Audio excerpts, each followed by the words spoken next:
Hi, I'm Jeanette Roche. This is Bridge City News. Here are some of the top stories we've been following. Former Finance Minister Chrystia Freeland says she's competing to replace Justin Trudeau. Her campaign officially launches Sunday and includes scrapping the carbon tax. Plus, Trudeau criticizes Alberta Premier Danielle Smith for breaking what he calls Team Canada in the face of Trump's tariffs. And first ever footage with sound of a meteorite hitting Earth captured by a PEI resident. Your nation, your province, your southern Alberta. From the heart of Lethbridge, it's Bridge City News with Jeanette Roche. Thanks so much for joining us. Former Finance Minister Chrystia Freeland says she'll be competing to replace Justin Trudeau as Liberal leader and Prime Minister. The Toronto MP, originally from Peace River in northwestern Alberta, says on social media that she's running to, quote, fight for Canada. Freeland says her campaign's official launch will be on Sunday. One of her main policy planks is rumored to be scrapping the carbon tax. Freeland had previously defended the controversial tax during her time in Prime Minister Justin Trudeau's cabinet. In a post shared on X on Wednesday, Freeland addressed registered Liberals, saying she is, quote, grateful for the chance to hear from you and listen to your ideas, and that she will have much more to say very soon. Well, after months of speculation about his future, former Bank of Canada Governor Mark Carney launched his campaign to replace Justin Trudeau as Liberal leader on Thursday. He kicked off his leadership bid in Edmonton, where he grew up, with a promise to build the fastest growing economy in the G7. And if he's elected, he adds, it's no time for politics as usual. The system, it's not working as it should. And it's not working as it could. People are anxious. No wonder. Too many are falling behind. Too many young people can't afford a home. Too many people can't find a doctor. And then we're living through the two biggest technological revolutions since they split the atom. And our climate is changing in ways that threatens livelihoods from Fort Mac to Fort Smith. And then on top of that, as George just mentioned, in just 4 days, the United States will swear in Donald Trump as their 47th president, a man who threatens economic force on his closest, most steadfast allies, including Canada. No. Prime Minister Justin Trudeau slammed Alberta Premier Danielle Smith for breaking with Team Canada. He says all the country's premiers, except for Smith, chose to put Canada first when it comes to the country's response to Donald Trump's threat to impose a 25% tariff on Canadian goods. Smith refused to sign a joint statement with the other 12 premiers, saying she can't agree to the federal government's response to Trump if Alberta energy exports could be part of that. I would actually like to point out to Danielle Smith that Canadians know the importance of standing up for each other. That's why Canadian taxpayers bought the Trans Mountain Pipeline expansion, TMX, to be able to get Albertan oil to new markets. That was an investment that all Canadians made, that the Alberta government is making billions of dollars off of. That's an example of all Canadians standing up for Alberta and getting it done. Federal Conservative leader Pierre Poilievre says he will reverse an increase on the capital gains tax introduced last June if his party forms the next government. He says the Liberal government's changes in the capital gains tax changes have stunted job creation. I'm going to start this one again. Sorry, you guys. 3, 2, and 1. Federal Conservative leader Pierre Poilievre says he will reserve a... Here I go. 3, 2, 1. Federal Conservative leader Pierre Poilievre says he will reverse an increase on the capital gains tax introduced last June if his party forms the next government. He says the Liberal government's changes in the capital gains tax changes have stunted job creation while funding handouts to large businesses and corporations. Poilievre says the Trudeau Liberals have hamstrung Canada's ability to negotiate with incoming U.S. President Donald Trump on his tariff threat, noting the lack of pipelines and energy plants that have forced Canadian energy exports to rely heavy on the United States. common sense conservatives are announcing today that under a Pierre Poilievre-led government, I will axe the Liberal jobs tax and reverse the capital gains hike that Chrystia Freeland announced last spring. We will bring down taxes. In fact, I will bring in, it's going to be called the Bring It Home tax cut. It will reduce taxes on work, investment, making stuff, building homes, and energy so that we can bring home more powerful paychecks and production to Canada. And now more than ever, we need it. President Trump has said he wants to tariff our country. We cannot afford economically destructive Liberal taxes that will drive even more business and jobs out of our country. We need to stand strong. Poilievre also says he has ordered his staff to stay away from TikTok due to the social media platform's risk of infiltration by what he described as a hostile regime in China. Meanwhile, the U.S. Supreme Court has unanimously upheld the ban signed into law last spring by President Joe Biden. The legislation requires TikTok's parent company ByteDance to sell the social media platform or face a ban that is scheduled to be implemented this Sunday, January 19th. Some U.S. TikTok users are flocking to the Chinese social media app RedNote in protest of the looming ban. Like TikTok, RedNote combines e-commerce and short-form videos. Hi, just on here to introduce myself. My name is Katie, and I have a small farm in Oklahoma. And if it means people are gonna not go to RedNote, I say that's their freedom and their right, just like it should be their freedom and their right to use TikTok in the first place. And I think we want to prove that to the government. Like, we should have the right to go to all of these apps, and we should have the free speech in America to do this. Here in southern Alberta, Lethbridge Mayor Blaine Higgin delivered his annual State of the City address in front of the Lethbridge Chamber of Commerce on Thursday morning. Higgin recapped the previous year by highlighting the city's top priorities, including water and wastewater management, the Lethbridge and District exhibition, public safety, housing, and physician recruitment. As municipal elections loom later in the year, the mayor and CEO of the Chamber of Commerce say there was a lot of positivity and optimism that came from last year. I think 2024, we were able as businesses to breathe a little bit, get our footing again. As the Brighter Together survey stated, there's positivity in our business community. No, it was a great opportunity to sit with the Chamber of Commerce and other business leaders and to be able to share what what council has been doing and what they're focused on, and not only what they've done, but what the future looks like. It puts a smile on my face, and I'm sure many others, as we see crime severity index numbers drop down. We see, over 70 doctors coming into Lethbridge, and can we have a lot more? Absolutely, but let's find the positive, celebrate those wins, and this is what we're here to do today. The upcoming year brings concern, however, for local business owners due to the potential tariffs by the U.S. that may be implemented as early as next week. As Lethbridge plays a vital role for commerce to and from the States, the city says they have been talking and preparing accordingly for what's happening next. We got to watch them closely, for sure. We listen to other levels of government, which really will get us more details on this, but they will. We've got a lot of folks here that do trade internationally, so it's something that we definitely have to keep our eye on. Well, we had a meeting actually yesterday, and we had 15 business owners in the room and talking specifically about some of the threats around possible tariffs, and out of that came some of the opportunities of what we need to do as a province, as a country, with interprovincial trade, the importance of strengthening that. We need to look at today, we need to prepare for tomorrow, because we don't know what tomorrow's going to look like yet, but of course in business you have to be prepared all the time for a change, and those changes can happen really fast. The Alberta Energy Regulator has concluded a hearing on the Grassy Mountain coal project that has faced both support and extreme criticism.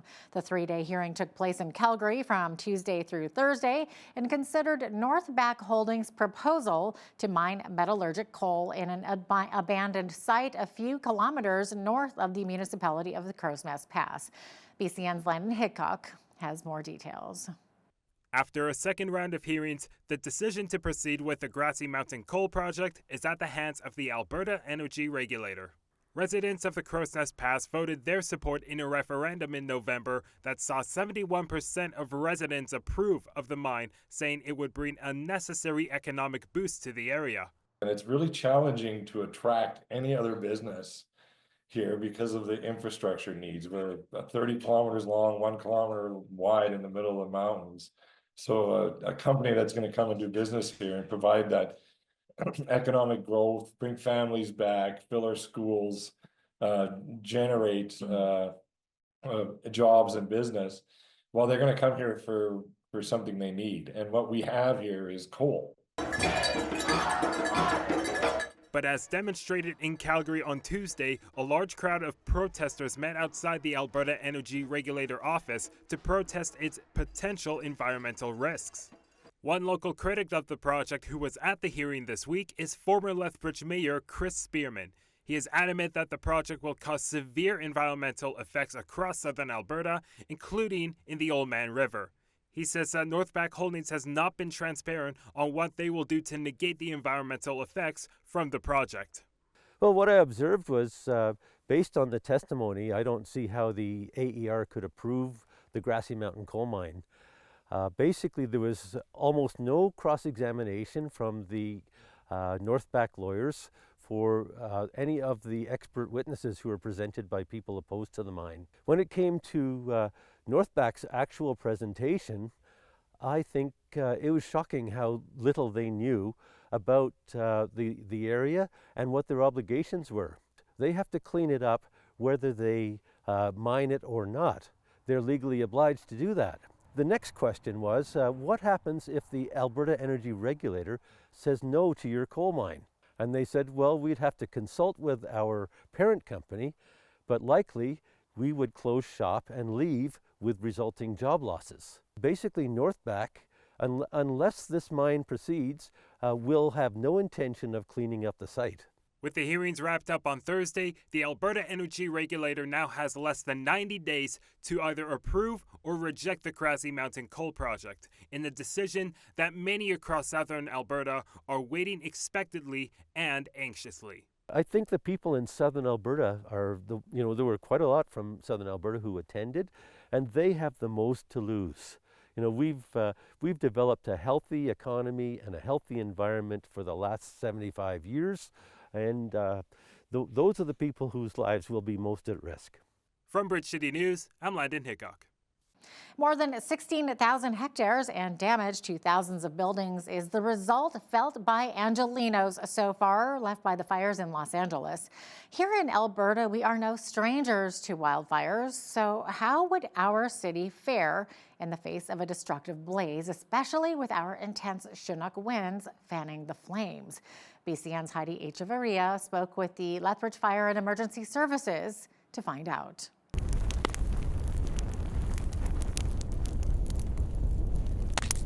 The fires raging in Los Angeles have raised great concern among authorities and communities alike. Despite being a metropolis with a robust infrastructure and a wealth of resources, the situation has proven difficult to manage. However, the question arises, is Lethbridge really prepared to deal with situations like this? The Chief Fire Marshal for Lethbridge Fire and Emergency Services, Troy Hicks, talks about this. When we look at events like that, I mean, we've had events like that close to home as well. We had the Waterton fire a few years ago. We've had fires in British Columbia almost every summer. We had the Fort McMurray fires 9 years ago. And unfortunately, due to large-scale events like that, it is horrific. But also at the end of those events, we learn so much. It will change the way we train. It will change the way we will look at situations like that. So for example, here, the City of Lethbridge Fire and Emergency Services, we adjust our training as needed. Events like that will lead to more recruiting. It'll lead to the purchasing of better and new equipment. It will lead to different styles of training. It's not just a matter of kicking the door down and turning on the fire hose to put the fire out. There's so many other things we need to worry about. We need to pay attention to weather. And large-scale fire events outside like that create their own weather. A lot of these winds we're hearing about in Los Angeles, it is the normal winds that are down there, but the effects of the fires all around add to those winds and make them so much more dangerous. So with training, and also even with the city as well, we look at our water sources here. I mean, we're getting close to spring, hopefully, and we always know that, we're always worried about the snow that we had in the winter, or is there going to be enough water? That's always planned. We plan to adjust for situations like that. The city of Lethbridge has fire hydrants built all over. The fire department itself, we have the hydrants we can use. We can draft from the river if we need to. One of the biggest things to remember too is the difference between, for example, a city like Los Angeles compared to here. Los Angeles is right on the coast. High winds. I know here in Lethbridge we know everything about wind, but down there it's high, thick, dense forest. Here we don't have, other than our river bottom, we don't have a lot of dense forest. We're the prairies. We do have the risk of a fire, and we have had grass fires here in the city of Lethbridge before, which we've learned and we've adjusted the way we would attack those now. As community, we must remember that we can also do our work of prevention. I do think that it's a great opportunity just to review your emergency evacuation plan, review your ideas of what you can do if something like this happened. Where would we go? How could we get our family? How are we going to get out? It's a very unfortunate event, but we can turn that type of event into a reminder to start practicing again. Start practicing with your children about evacuation. Make sure your smoke detectors work. If you do have an extinguisher, check it. If you don't have one, what a great time to go get one and make sure you know how to use it. Keeping your home fire safe. Don't have a lot of dead grass, twigs on your roof, in your gutters, close to your home. Have a 72-hour emergency kit ready at all times. Cooking is the #1 cause of fires in homes. When you're cooking, be aware of what you're doing. For Bridge City News, I'm Heidi Echavarria. Thank you, Heidi. Hey, check out this footage. This is what's believed to be the first ever footage with sound of a meteorite hitting Earth. It was captured on the home security camera of a Prince Edward Island resident. It's also the first reported and confirmed a space rock to fall in the Maritimes. Chris Hurd, the University of Alberta's meteorite collection curator, confirms the object that hit the walkway in July of 2024 was in fact a meteorite. Pretty cool. South of the border, President-elect Donald Trump is getting ready to head back into the Oval Office on Monday, but instead of being outdoors, he will take the oath of office from inside the Capitol Rotunda on Monday. It turns out the polar vortex is expected to affect the eastern seaboard as well. President-elect Donald Trump will take the presidential oath of office from inside the Capitol Rotunda on Monday due to forecasts of intense cold weather in Washington. The president-elect says the weather forecast for Washington, D.C., with the wind chill factor, could take temperatures into severe record lows. Trump says there's an Arctic blast sweeping the country, and he doesn't want to see people hurt. But this isn't the first time in presidential history where this has occurred. The swearing-in was last moved indoors in 1985, when President Ronald Reagan began his second term. Monday's forecasts calls for the lowest Inauguration Day temperatures since that day. And speaking of low temperatures, blizzard conditions in southern Manitoba have prompted some schools and highways to close. Saskatchewan RCMP are warning against travel on highways due to drifting and blowing snow, road closures, and strong winds. But how is the weather looking in southern Alberta? Well, I will be right back shortly with all those details along with the national forecast.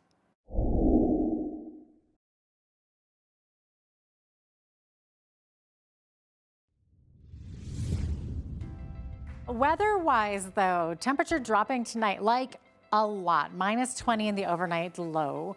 Risk of frostbite with a risk of wind chill dipping down to -30. Also looking at a 30% chance of flurries on Saturday. Also very cold Saturday. -15 for the daytime high.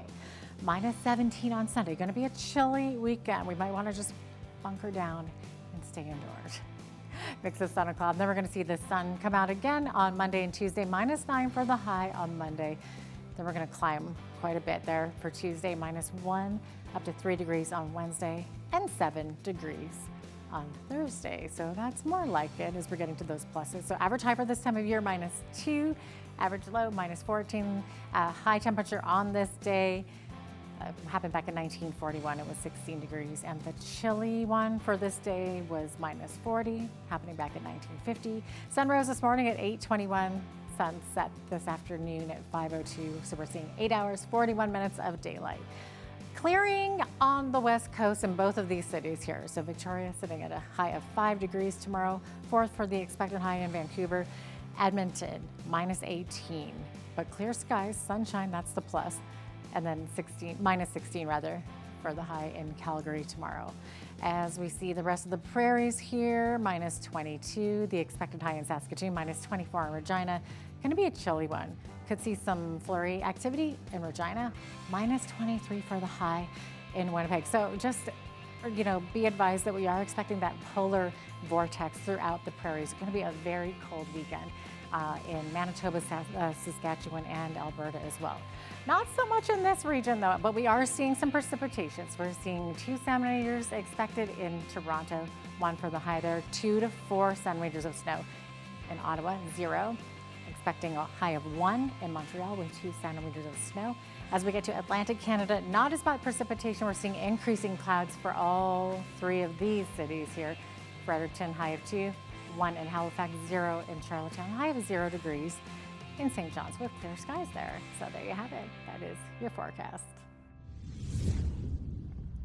Restaurant industry members are calling on Ottawa to make the federal GST holiday a permanent one. Chief Inspired Group of Restaurants CEO Bill Pratt says customers have not only been spending more since the tax break started last month, but they're also dining out more often. Meantime, Restaurants Canada CEO Kelly Higginson says the change in those customer behaviors has been welcome, especially in January, a month that's usually slow for the restaurant industry. There are fears that the trend could shift when the tax break ends on February 15th.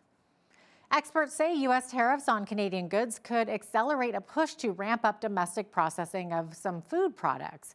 Food, Health and Consumer Products of Canada CEO Michael Graydon says our country needs a strong food manufacturing strategy to stay competitive. Graydon says a trade war could actually lead some companies to move operations to the U.S. Experts say Canada's food processing and manufacturing capacity has declined, and building it back up could help make food prices more stable. Now here's a look at today's markets. The TSX was up 221 points on the day to finish at 25,067. The Dow was up 334 points to 43,487. The S&P 500 was up 59 to 5996, and the Nasdaq was up 291 points to finish at 19,630. West Texas Intermediate oil was down 80 cents to 77.88 US per barrel. Natural gas was down 34 cents to $3.91 US. Gold was down $13.51 to $2,799 US an ounce, and silver was down 43 cents to $30.33 US an ounce. Feed wheat is at $8.46 per bushel. Barley is at $6.57. Canola is at $14.03. And corn is at $8.25 per bushel. Live cattle February contract was up 15 cents to $196.75. Feeder cattle were up 5 cents to $273.50. Lean hogs February contract was down $1.18 to $81.13. And the Canadian dollar was down slightly over the past 24 hours at 69.10 US.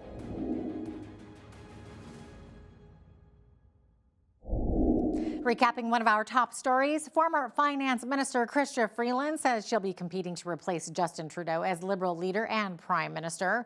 Freeland says her campaign's official launch will be Sunday.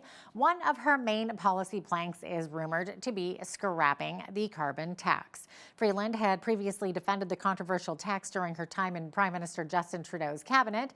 She'll compete against former Bank of Canada Governor Mark Carney, who launched his campaign on Thursday. Well, fasting is an important practice in the Christian faith. Coming up, Naveen Day chats with author Ronnie Floyd, who sheds light on the supernatural power of prayer and fasting. Also, when you see news happening in your community, be sure to send us an email at info@bridgecitynews.ca. And you can also visit our website anytime to check out a number of our stories and interviews.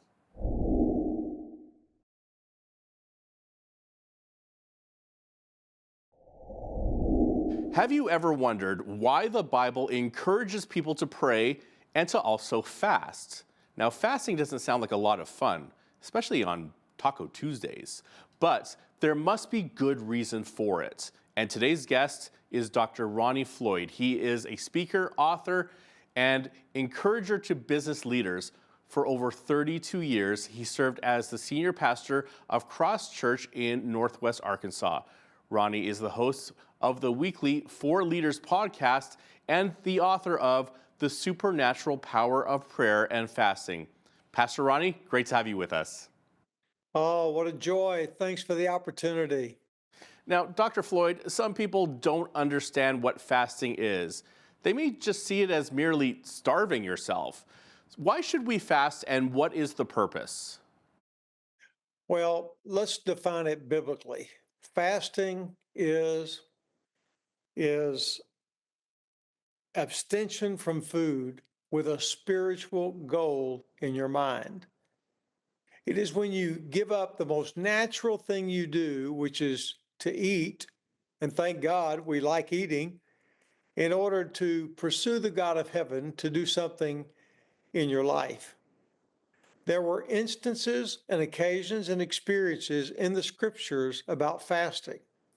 People today don't know a lot about fast or fasting, but what's interesting is it's mentioned in 57 verses of the Bible, mentioned some 69 times in those 57 verses, and every one of them have to do with the abstention of food. So it's obviously prominent in Scripture.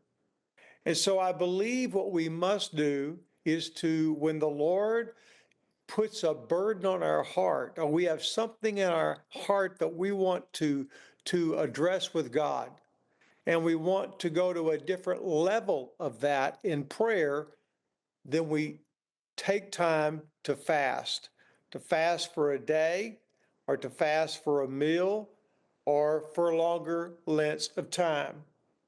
And you keep in mind constantly what that goal is you have in your mind.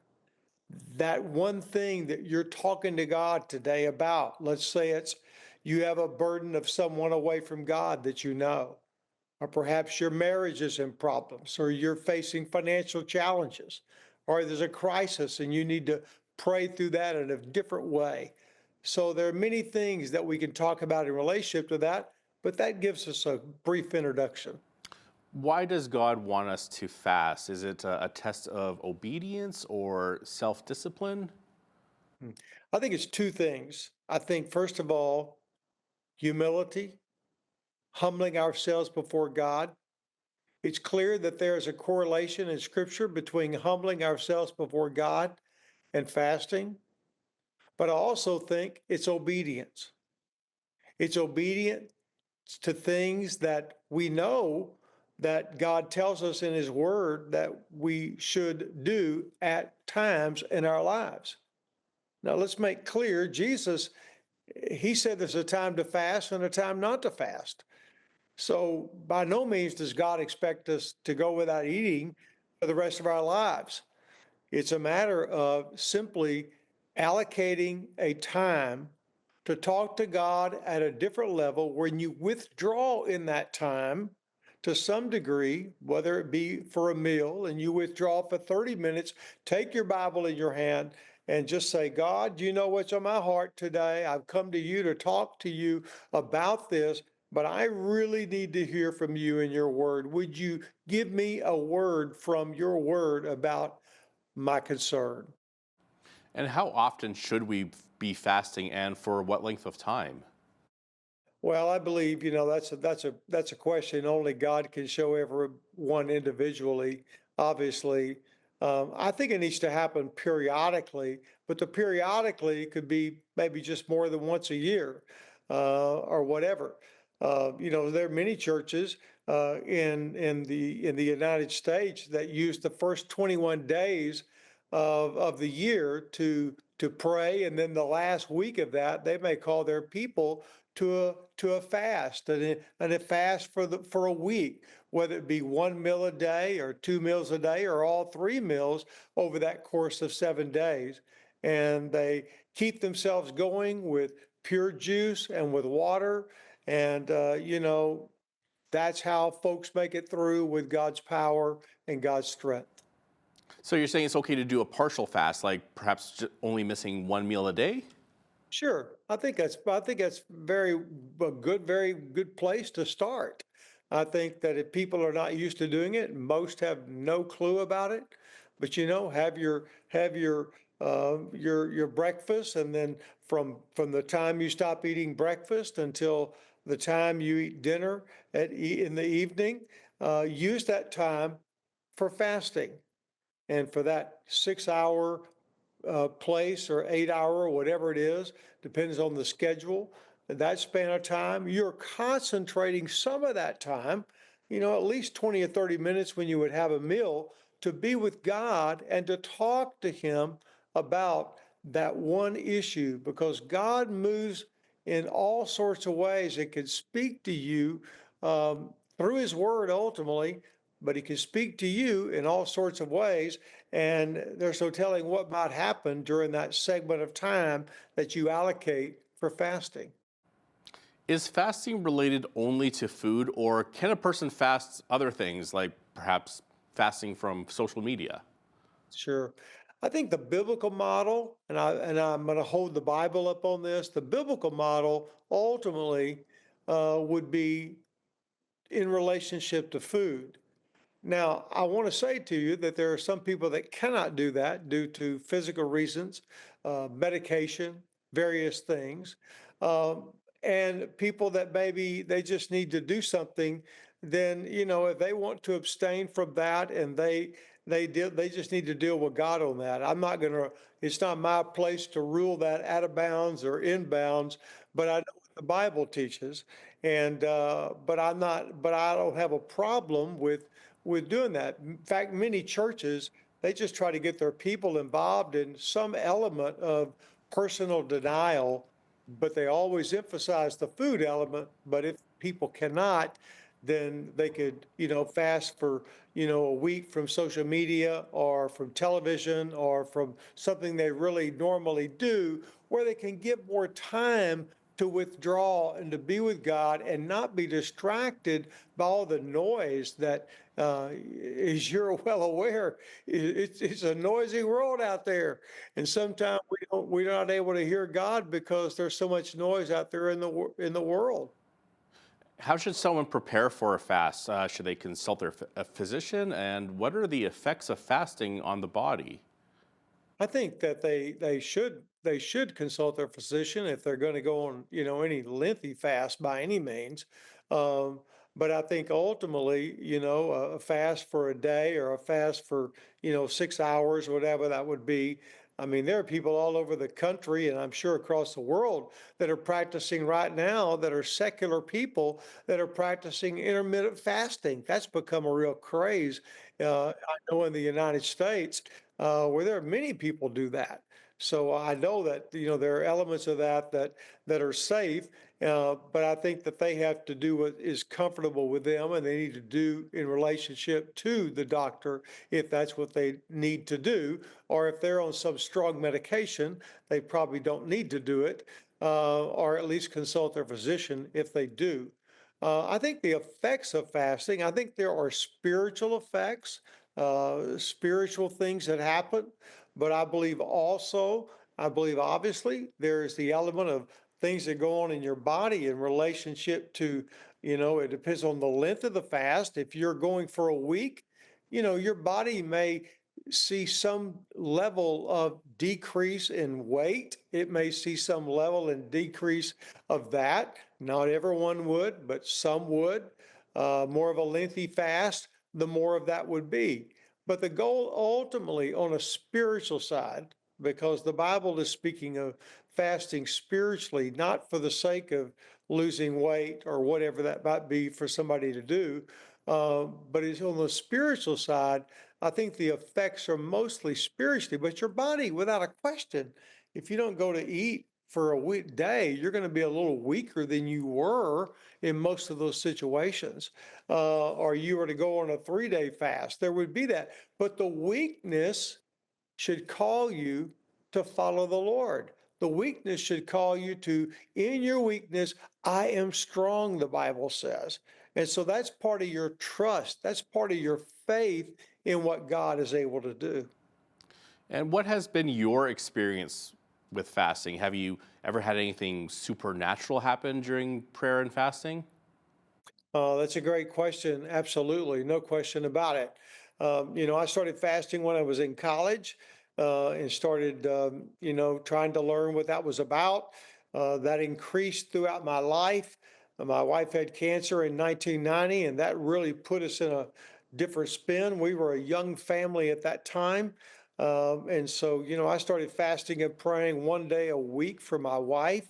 I'd gone on 3-day fast, 7-day fast, 14-day fast. Wow. I've even been on 40-day fast. Oh. And I've seen God do some amazing things in my life and really answer much prayer and really, get me in alignment with God. I think one of the interesting things about it, because that's a great question you ask, but I think one of the most supernatural things that happens to us when we fast and pray, it's like we are handing things off to God, and we are trusting God. And when you do that, it's up to God to answer that.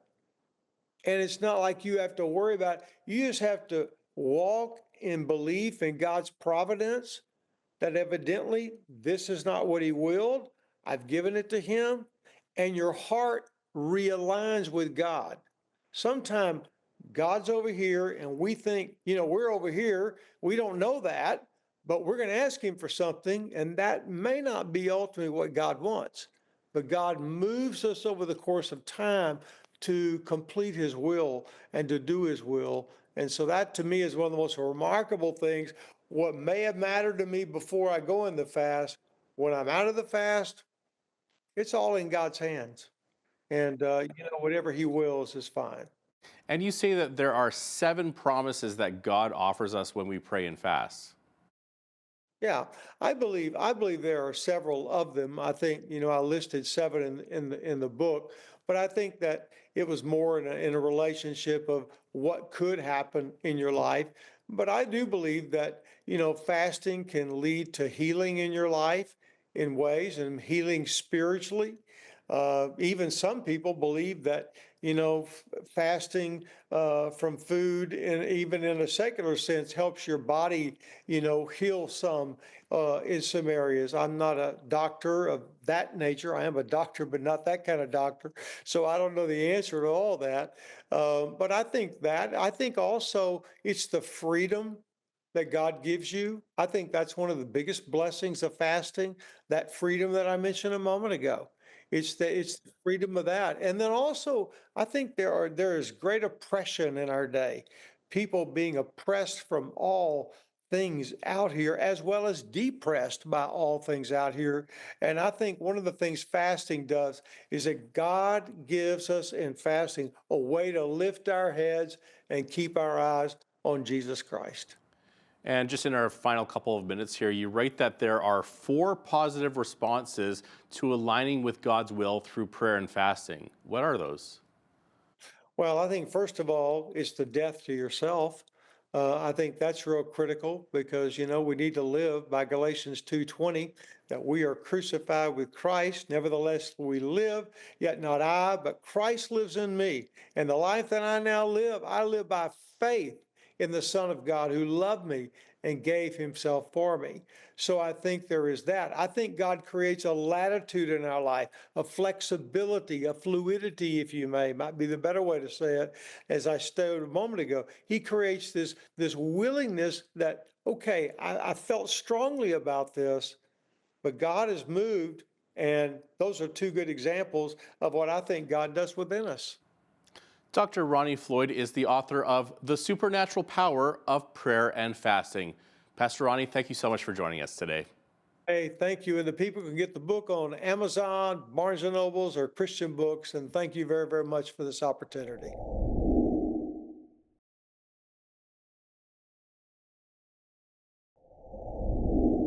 Well, marriage is a beautiful thing when things are going well, but it's a minefield when it's not. So how do we navigate our way through that minefield? Well, today's guest has some solid advice. Brent Taylor is a Lethbridge marriage coach and the author of the book, His and Hers Greatest Need. That's with a Z instead of an S. Brent, welcome back. Great to have you with us once again. Yeah, great to be back. Great to see you as well. Thank you. Perfect. Okay, so we've had you on before talking about the book, but for those of us who maybe forget, can you give us a brief overview of your book and also what services you offer to help couples improve their relationships? Right. Well, an overview would be through my pain comes my passion. Having to lose everything or lost everything, a 26-year marriage, my $100 million company. My daughter didn't speak to me for about 6 months. That was 26-year marriage. And then a 1-year marriage after I kind of thought I figured things out, but that fell apart and it was even more disastrous. So I lost everything twice. And I looked up and I said, why, God, why? And he started to show me his and hers greatest need. And what I've found, it's not commonly taught anywhere. I've asked well over 12,000 men and women the greatest need of man. Nobody's guessed it. And maybe 20 or 30 people have guessed the female's greatest need. So the woman's need is a little bit more commonly known, but the key is then what breaks it down. So the single biggest reason what breaks it down, and then how to build it up. So that's really kind of how I got started, was doing that. And I got an awesome opportunity to meet Dr. Gary Chapman. I had sent him an email in 2016 when I was finishing my book, asked him if he'd read it, and he said no. But God had a different solution. He wanted me to meet him in person. And he woke me up from a nap to go where he was speaking, a sold-out crowd of 1,800 people. And I didn't know he was there. So I was saying a little prayer with my mom and said, man, I hope I get to shake his hand and give him my book. And 10 minutes later, he walked right by me in the cafeteria. I shook his hand, gave him my book. And I had an endorsement by Dr. Gary Chapman. So for about the last 12 years, I've been sharing with over 12,000 men and women couples this book, and I'm finishing my second. So it's just been an amazing time. And they usually say where you've had your greatest pain is where you have your greatest passion. Oh, wow. And then you're also a marriage counselor. So what kind of services do you offer to help couples improve their relationship? I know you also, besides the book, you also have classes, right? And videos, I believe. Yeah, so I've made a video for the book. It's 17 minutes. When I was doing a talk at the Sterndale Bennett last fall, I had a bunch of couples show up. And one of the couples that heard me on the radio, her husband said to his wife, can we watch this video? And on the day she was ready to walk out on her 15-year marriage with kids, he asked if we could watch the video. He didn't know she was going to walk out. They watched the video. It stopped her from walking out. They said, we're going to watch it for the next 4 Sundays and we're going to read your book, and they're still together. So just the video alone, and the book, but the video alone has an amazing, powerful way of look. So for a lot of men that don't like to read, the 17-minute video it's got diagrams. I draw circles. It all makes sense. Men's got to get it in the head before they get it in the heart.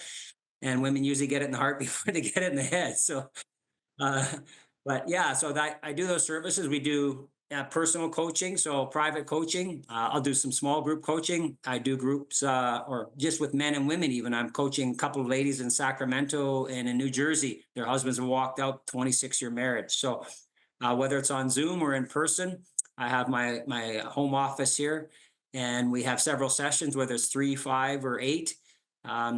And the whole goal is that you shouldn't need to be going to see counseling for a year. So something unique that I do that most therapists or counselors don't do is I do a profile. And that profile involves 4 key areas. It involves the love languages, the personality, also the differences between men and women, the gender. It also gets into his and hers greatest need, and it gets into the design for marriage. So, and your values and beliefs. So do this profile and couples say, how do you know us completely? How do you know them? So before we get started, you get that profile. And then we have the sessions that go from there. So we cover my book. We cover, I'm faith-based. So if they're into that, knowing God's design for marriage, we get a little bit more into that. But whether they're not or they are, we can do those things as well. So, and I've had many couples really turn their marriage around. So Brent, that is all amazing. But in your research, what's the number one thing that tends to break marriages apart for women? Well, and that's a really, really good question. I know we've covered this before, but safety and security. When a woman, so trust and security is massive for a woman. When they don't feel that they can trust you and that security is threatened, they struggle to be open and intimate with you. For men, that's different because their core need is not security and safety. The man's core need is significance. Every man wants to be his wife's hero. But when she, rather than believing in him, maybe belittles him, and she doesn't realize that she's belittling him, she starts mothering him, then he feels not significant. He feels kind of small in her eyes, right? So for the woman, it's trust and security. That's huge. And if she can't trust you, the intimacy is huge. A lot of guys don't understand how massive that is for a woman. For sure, yes. And then for men, what's the top thing that breaks down a marriage? You were saying they need to feel that significance. Right, because a man was designed to be his wife's hero, right? Christ, the church, husband to wife. Jesus came to be our hero. So he wants to be your hero. The woman is always the beneficiary. A lot of ladies don't realize that she's always the beneficiary. But when he feels insignificant, so if she doesn't believe in him, so respect is important, admiration is important, but when she believes in him, she will respect, she will admire, and that's huge. And when he feels like number one to her, he wants to go to the moon for her and with her. She's always the beneficiary. Amazing. I think so many of us go into a marriage thinking that it's going to make us happy, and maybe that's not the right motivation. So you write about the importance of having the right motivations in a marriage relationship. Yeah, no, it's so important. I know we've done this before, but if you cross your arms there, Jeanette, and tell me which arm is on top. It looks like your left one. Right. So if you cross your arms, so mine is my left. Well, I say reverse it. A lot of people struggle. Or you take your hands and you clasp your hands. Which thumb is closer to you? And if you separate all your fingers, reverse all your fingers, and put the other thumb closer to you, it's not as comfortable. So most of what we do is habitual. We're creatures of habit. But we don't realize that most of the time our motive is on what you can do for me. We want our mate to appreciate or desire or want to connect or do things that we like, instead of taking time to understand what it is that they like. And we can learn those. I can teach you what to do and how to do. I can teach you how to communicate, safe talk, appreciation. I give you the technical skills. I can teach you about your personalities and love languages, what to do. But if we don't have the why trumps the how and the what. If you don't, I coached hockey for 13 years. When those little kids came off the ice, I'd show my little coaching board. And I'd say, what you did in the corner, you pass over here and you got a shot and you got, that's what I'm talking about. They needed the motivation. Well, if you've got the wrong motive, you've got the wrong motivation. So it's so important. The why is so important. And if I have the desire, but what can I do for you versus what can you do for me, then things start to come alive. When we're giving, we're living. There's no joy in getting. We want to get our spouse to see it our way, hear me, see me, get me. But that whole motive of getting destroys a marriage. And God never designed us to be getters. He designed us to be givers. Look at the High River flood, the Fort McMurray fire, the California fire, the Haiti, Japan, New Orleans. Why does it take a world disaster for us to get off of our selfish couches? Can you imagine if husband and wife had that same desire to go give into the other one's life? Now, Brent, you believe that couples tend to have a lot of fears in relationships that are not helpful. So what kinds of things do people tend to fear? Great question. Let me ask you a question to help answer that question. How many people think they're not good enough? Well, I guess it depends on the person, but I would say, yeah. Right. So, am I significant? Am I saying there's something lacking in my life? Yeah. And, or how many people are concerned about what other people think of them? Right? When I'm worried that I'm not good enough or what others might think of me, who am I focused on? Yourself. Right. That's the problem. People don't realize when God said, don't eat from the tree of knowledge and good and evil, really what that means, AKA, is don't put self first. She put self first. She didn't put God first. As soon as I put self first, the love goes away. And when we're focused on self, we believe that we lack. That's the first thing she did. She doubted God and she believed she wasn't good enough. Oh, I don't have enough knowledge. I'm not good. Well, what do we try to do when we're missing what we think, believe what we're missing? We try to get what we think we're missing. As soon as you think from your spouse, I'm not getting what I think I'm missing from my spouse, I'm going to try and get it. What does that look like? Control. And as soon as we have this motive of getting, it destroys the marriage. So we buy the lie that we lack. That's our problem. And that's where the fear is rooted in. We buy the lie that we lack. Well, we don't lack anything, but we believe we do. We were made in the image of God, perfect. We don't lack anything. And he's saying, I didn't design you to be getters. I designed you to be givers. Really? Mama bears are giving in their children's life. She comes alive. Oxytocin is released. When she's giving, she's living. She comes alive. Now the husband's getting stopped because he wants to give to his wife. And he's going, who am I going to give to? I say, husbands, when you start loving your children, you are loving your wives. I say, wives, when you're loving your husband, you're loving your children. So when we realize that most of the time our habits are rooted in a motive of getting, and that's rooted in a belief of lack, the fear, I'm not enough. So that's really where the fear stems from. He fears he's not significant to his wife, not important. She feels she's not secure or safe for the husband. She can't trust him. Those are the core root fears. There's other ones that come along. And it's all based on the belief that we lack, and it's habitual. So we need to retrain our brain. So what's the advice on overcoming that fear? Right. Well, this is where I'm going to get a little bit spiritual on you here. This is what happened to me. I had to be broken to be awoken. Here I was, I raised $20 million. I built the largest manufacturing plant in Canada, here at BCT Structures in Lethbridge. There's been a bigger building built since, but I wanted this amazing relationship that I thought I never had.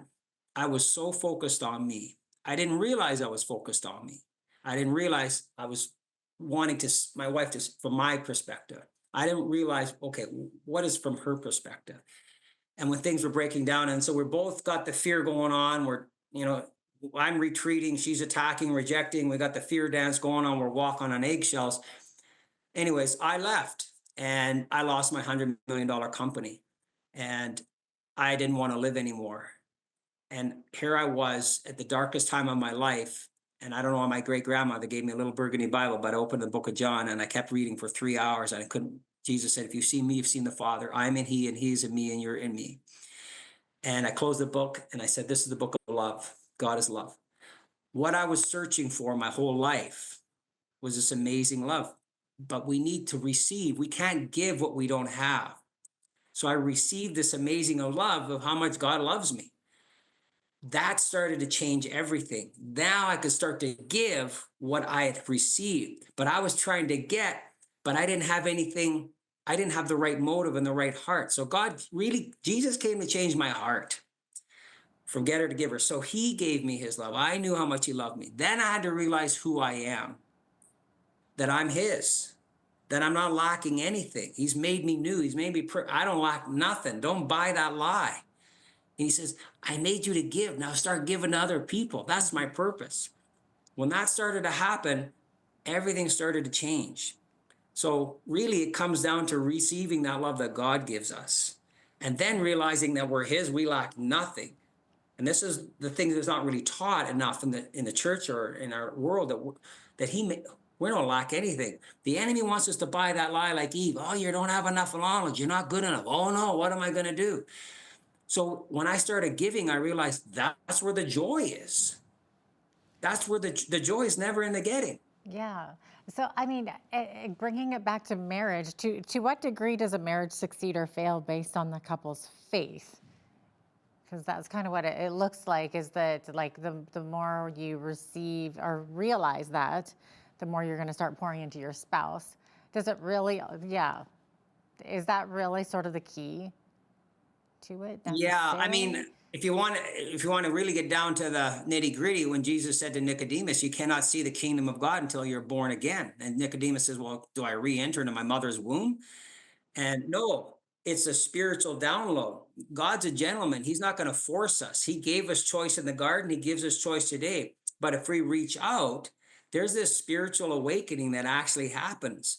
And I was flooded with golden light and floating in peace for 2 days. Now, I'm not saying marriages can't work without it. There's some that had maybe some awesome parents, good modeling, good examples, or they just realized through their own breakdowns and faults that they were very selfish, and they've kind of figured this out, and that the gift really is in the giving. So I'm not saying it can't work, but generally speaking, we need an awakening. And that awakening really comes from God. That's a download from God. So, Brent, how can viewers get in touch with you if they want to get some coaching? Well, they can go to 2 different websites. So my hisandhersmarriage.com, HIZANDHERZ. I say it from Z for Americans. Right. Marriage.com, as well IamWhosIam.com. So this is my second book. I will not know who I am until I know whose I am. I was going in the wrong direction. So this is my his and hers, and my I am whose I am. And those are the ways they can get a hold of me. This is my 7 opposites. It's a little booklet, and it has probably the biggest misunderstanding about sex and unity, and that it's not taught anywhere. And when men and women realize this, it's huge. It's a huge awakening. So that's how they can get a hold of me, or my cell, 403-816-5049. Wow, there you go, giving out your cell on the air. That's amazing. You must really, really love and care about people, Brent. That's wonderful. And we're out of time here, but thanks so much for being with us today. We really appreciate that. Thank you so much, Jeanette. I know, it goes fast, doesn't it? Yeah, it's like, are we done? Yeah.